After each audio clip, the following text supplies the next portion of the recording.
Entonces, respecto del segundo factor, la calidad se vincula con la especialidad del asunto, con la complejidad de la materia. Tampoco sería lógico que un mismo juez entendiera en un divorcio, en un concurso, en una quiebra, en un despido.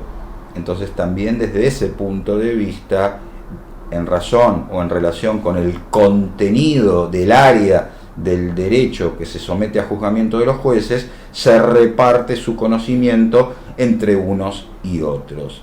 Cuando veamos organización de la justicia, vamos a analizar ejemplos de casos que se encuentran dentro de la competencia de cada uno de los jueces. Pasemos ahora, fíjense ustedes el archivo guía de esta clase, a los caracteres de la competencia.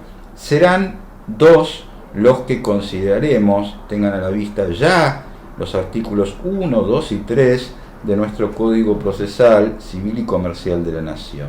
En primer lugar, aludimos a la improrrogabilidad. La competencia atribuida a los juzgados nacionales es improrrogable. ¿A qué nos referimos? Dirigimos la mirada a las partes del proceso, a las partes del conflicto. Tomo el ejemplo de derecho de familia del nuevo Código Civil y Comercial de la Nación. Los cónyuges se han divorciado y la mujer, por ejemplo, reclama una indemnización bajo el título de compensación económica derivada de la circunstancia de que en los últimos 20 años de casados, o en los 20 años de casados, ella se dedicó a cuidar a los hijos, no progresó en su profesión, el marido sí lo hizo y quedaron, ahora que están divorciados, en situaciones patrimoniales claramente disímiles, en situaciones de nivel de ingresos claramente disímiles. Por lo tanto, reclama una indemnización. Voy al carácter de improrrogabilidad. Y la pregunta sería, ¿pueden los o alguno de los sujetos del proceso, en el ejemplo, la mujer será actora o demandante, el marido será demandado o accionado, pueden ellos elegir qué juez va a intervenir en el proceso? La respuesta es no. ¿Por qué? Porque las partes no están autorizadas a determinar el juez que les va a tocar en el asunto, debido a que, como hemos visto, uno de los caracteres del derecho procesal es el publicismo, y las normas sobre competencia son para las partes inderogables, son para las partes inalterables. Las leyes establecen qué juez deberá intervenir. A las partes esto no les está permitido, esta elección, esta disposición, salvo una excepción. La competencia territorial, es decir, geográfica, es decir, en razón del lugar, en causas exclusivamente patrimoniales, sí puede ser prorrogada. Aparece la palabra prórroga, no de la jurisdicción, prórroga de la competencia. Las partes sí pueden elegir la competencia en razón del lugar en causas solo vinculadas con aspectos económicos. Ejemplo típico, cláusulas que se observan en los contratos de locación. Imaginen ustedes el contrato de locación que versa sobre un departamento ubicado en la ciudad de Mar del Plata, provincia de Buenos Aires. Según las reglas de competencia, este conflicto debiera ser atribuido a la justicia en lo civil y comercial de Mar del Plata, provincia de Buenos Aires. Sin embargo, si las partes en el contrato dijeran, para la hipótesis de plantearse algún conflicto con motivo de la aplicación de las disposiciones de este contrato, pactamos someter ese conflicto a la justicia nacional en lo civil, con sede en la ciudad de Buenos Aires, tendríamos allí una prórroga expresa de la competencia. Expresa porque está plasmada en un contrato. Esa prórroga es admisible. ¿Y cuál es la otra variable? La prórroga tácita de la competencia. Aplicada al mismo ejemplo, ¿cómo se daría? Si no se hubiese incluido en el contrato de locación la cláusula que acabo de dar como ejemplo, y el locador iniciara un juicio de desalojo o un juicio de cobro de alquileres contra el locatario, y en vez de hacerlo en el ámbito de la provincia de Buenos Aires, lo hiciera ante la Justicia Nacional en lo civil en la ciudad de Buenos Aires, desde la perspectiva del actor, estaría prorrogando la competencia. Si el demandado no la objetara, esa demanda, esa competencia, estaría implícitamente tolerándola, estaría implícitamente aceptándola, y el juez no podría declararse incompetente. ¿Por qué? Porque es un supuesto de prórroga tácita de la competencia. Tema geográfico, causa exclusivamente patrimonial. Esa es la excepción a la regla o al carácter de la improrrogabilidad. Vamos a ver el segundo carácter, la indelegabilidad. La competencia, decimos, y esto lo vinculamos con el artículo 3 de nuestro Código Procesal, la competencia es indelegable. Aquí dirigimos, enfocamos nuestra mirada respecto de la persona del juez. Las funciones que están atribuidas al juez no las puede trasladar a otro juez. Esto significa que no puede delegar. Hay alguna particularidad para remarcar. El juez no puede elegir que otro intervenga en el asunto, pero sí puede encomendar cierta actividad procesal, cierto acto procesal a otro juez. El ejemplo típico lo veremos cuando desarrollemos, después del examen parcial, la prueba testimonial. Si un testigo viviese en un proceso o respecto a un proceso que está tramitando aquí en la Ciudad Autónoma de Buenos Aires, viviese en la provincia de Tierra del Fuego, como vive a más de 70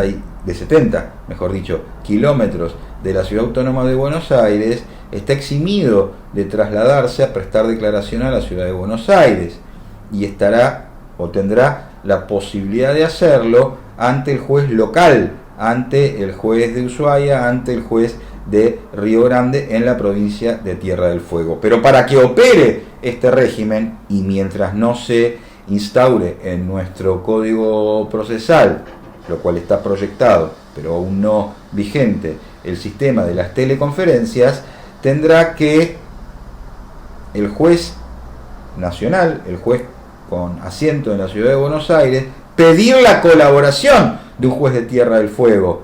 Se llama encomienda, pero no le da para que tramite todo el proceso, no le delega la competencia, le encomienda, le encarga la realización de un determinado acto procesal. Aquí rige una ley que cuando ejerzan la profesión van a aplicar mucho, en principio, que es el régimen de la ley 22.172 de comunicación entre los tribunales, aunque en estos tiempos su utilización tiende a ser menor porque hay regímenes o sistemas más modernos, pero todavía va a seguir rigiendo para ciertos actos, ciertos supuestos. También vamos a hacer una referencia a este punto, a la indelegabilidad o a la delegación o a la encomienda de ciertos actos, cuando veamos el artículo 360 del Código Procesal, la audiencia preliminar, más adelante. Dicho esto, pasemos ahora a la clasificación de la competencia. Observen ustedes en el pizarrón, en el monitor, en vuestra carpeta, distintos criterios de clasificación de la competencia. Y les propongo que dividamos el análisis. Por un lado, vamos a encontrar la competencia federal o la competencia ordinaria. Federal u ordinaria. Por otro lado, los otros criterios que les presento, fundamentalmente me voy a concentrar en el desarrollo de esta clase, en la competencia en razón de la materia, en la competencia en razón del territorio, y voy a hacer una mención a la competencia en razón del turno o de la cuantía. profundicen ustedes en los otros criterios de clasificación que tienen allí presentados. Respecto de competencia federal o ordinaria, primero, ¿cuál es la regla? ¿Cuál es la pauta general? Si no hay una asignación específica constitucional o legal a la competencia federal, entonces el asunto corresponde a la competencia ordinaria. ¿Qué quiere decir ordinaria? ¿Qué quiere decir común? Corresponde la intervención de la justicia de cada una de las provincias. Corresponde la intervención en el conflicto a la justicia local. En cambio, los casos especiales corresponden a la competencia federal. ¿Cuándo hay competencia federal? La competencia federal es exclusiva, es excluyente, es privativa. ¿Y en qué casos intervienen los jueces federales que atienden los casos de competencia federal? Cuando así lo prevé la Constitución Nacional. Vean la Constitución desde el artículo 108 y en especial los artículos 116 y 117. Si repasan esos artículos advertirán que hay competencia federal o corresponde intervenir a la competencia federal en los asuntos exclusivamente regidos por la Constitución Nacional, en los asuntos en que es parte el Estado Nacional, en los asuntos en que es parte una provincia, en los conflictos planteados, por ejemplo, entre una provincia y el Estado Nacional, o entre una provincia y otra, por un lado, en lo vinculado con los sujetos. Por otro lado, en lo vinculado con la materia, causas vinculadas con el transporte terrestre, causas vinculadas con la jurisdicción marítima, causas vinculadas con el derecho aeronáutico, etc. Solo si la Constitución Nacional lo prevé, tenemos un caso para ser asignado a la competencia federal. En todos los demás, la competencia es ordinaria. Tanto la competencia federal como la competencia ordinaria encuentran los criterios de división que voy a tratar a continuación. Es decir, la competencia federal se divide por la materia, se divide por el territorio. La competencia ordinaria se divide por la materia, se divide también por el territorio. ¿Qué quiere decir competencia en razón de la materia? Competencia en razón de la disciplina del derecho que se aplica. Competencia en razón del contenido del conflicto. El conjunto de jueces que tratan cada una de las materias es denominado fuero. Así hablaremos del fuero de los jueces del trabajo, del fuero comercial, del fuero civil, del fuero de familia. ¿Qué pautas tenemos en esta división del trabajo? Las vamos a ver y vamos a ver los ejemplos en unos momentos cuando veamos cómo está organizada tanto la justicia federal cuanto la justicia nacional. Luego, competencia en razón del territorio o geográfica o en razón del lugar. ¿Dónde ocurrió el accidente de tránsito? En la ciudad de Buenos Aires. Una de las pautas atributivas de la competencia son competentes para entender en ese conflicto, en ese proceso de daños, los jueces de la ciudad de Buenos Aires. Si ocurrió en Córdoba, serán los jueces de Córdoba. Si ocurrió en Santiago del Estero, serán los jueces de Santiago del Estero. El punto tiene un tratamiento más amplio, porque, y les pido que ustedes profundicen en los artículos 5 y 6 de la Constitución Nacional, y después nos consulten, puede haber un caso en el que el hecho ilícito, ejemplo del artículo 5 de la Constitución Nacional, el accidente de tránsito, haya ocurrido en el ámbito de la provincia de Santiago del Estero, y entonces puedan ser competentes los jueces de Santiago del Estero. Pero al mismo tiempo, el demandado, el sujeto a quien se atribuye el daño, tenga su domicilio en la ciudad de Buenos Aires, y también, en función del domicilio del demandado, sean competentes los jueces de la ciudad de Buenos Aires. Para un mismo proceso puede haber más de un juez competente. Se denominan pautas atributivas de competencia vinculadas con el lugar.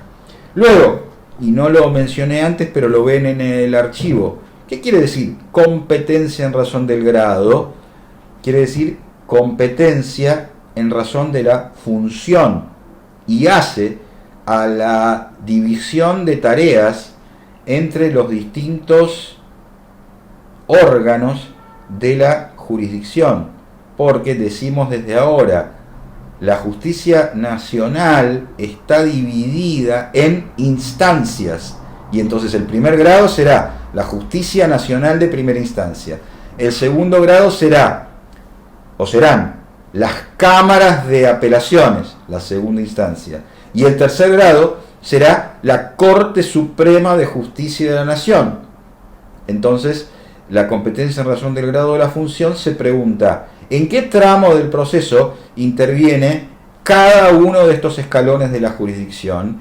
Y como iremos viendo durante el desarrollo de las próximas clases, los jueces de primera instancia, como regla, intervienen desde el inicio del proceso y hasta la etapa conclusional, hasta el dictado de la sentencia definitiva. Luego, en la etapa que llamaremos impugnativo o recursiva, interviene tanto la Cámara de Apelaciones cuanto la Corte Suprema de Justicia de la Nación. Y la competencia en razón del turno en general no se aplica en la justicia nacional, por supuesto en los aspectos no penales, que son los que hacen a nuestra disciplina, pero turno querría decir los juicios iniciados del 1 al 10 de cada mes se asignan al juzgado 1, los iniciados desde el 11 al 20 de cada mes se asignan al juzgado 2, los iniciados del 20 al 30 de cada mes se asignan al juzgado 3 y así sucesivamente. Y la competencia clasificada en razón de la cuantía, que tampoco tenemos en vigencia hoy en día a nivel de la justicia nacional, apuntan a que, por ejemplo, los procesos en los que se discuten sumas de dinero de hasta 100.000 pesos tramitan ante determinado fuero, un fuero de menor cuantía, y los que superan los 100.000 pesos tramitan ante otro fuero, un fuero de mayor cuantía. Hoy, actualmente, no aplica tampoco esta división de la competencia para el ámbito de nuestro estudio particular, que es la justicia nacional. Bien, me toca pasar ahora, para que la clase tenga el tiempo que tenemos previsto, al punto siguiente, muy vinculado con el anterior, la organización de la justicia. Veamos cómo la vamos a considerar, cómo la vamos a dividir. Yo les voy a presentar fundamentalmente aquí, en este gráfico, en esta diapositiva, la división de la competencia en federal y ordinaria. Y luego les voy a agregar un nivel más. ¿Cómo está organizada la justicia federal con sede en la ciudad de Buenos Aires? Porque también hay juzgados federales en temas no penales en distintas provincias del país. Ahora abordamos la justicia federal aquí, en el ámbito de la ciudad de Buenos Aires. Está subdividida en juzgados federales de la seguridad social. Esto hace a la litigación, esto hace a la tarea que ustedes, como abogados litigantes, van a tener en el día a día. El cliente les trae un asunto y ustedes, entre las preguntas iniciales que se tienen que hacer, es: ¿en qué fuero voy a litigar? ¿Dónde voy a iniciar la demanda? Y la primera pregunta es descartar si es la justicia común o ordinaria, que es la regla, o es la justicia federal, que es la excepción. ¿Qué asuntos tramitan ante la justicia federal de la seguridad social? Más de un tipo de asuntos, pero el más común es la litigación, o implica la litigación de un ciudadano, un jubilado o pensionado, contra el Estado Nacional. En general van a encontrar ustedes en la justicia federal participando como sujeto activo o pasivo al Estado, contra el Estado Nacional. ¿A través de qué dependencia o agencia del Estado? ANSES, la Administración de la Seguridad Social. ¿Por qué motivo? ¿Por qué causa? El reajuste de la jubilación. Entonces, ciudadano contra el ANSES. Son decenas, centenas y miles de asuntos que actualmente inundan estos tribunales y hoy en día ocupan los casilleros de los procesos de los particulares contra el ANSES.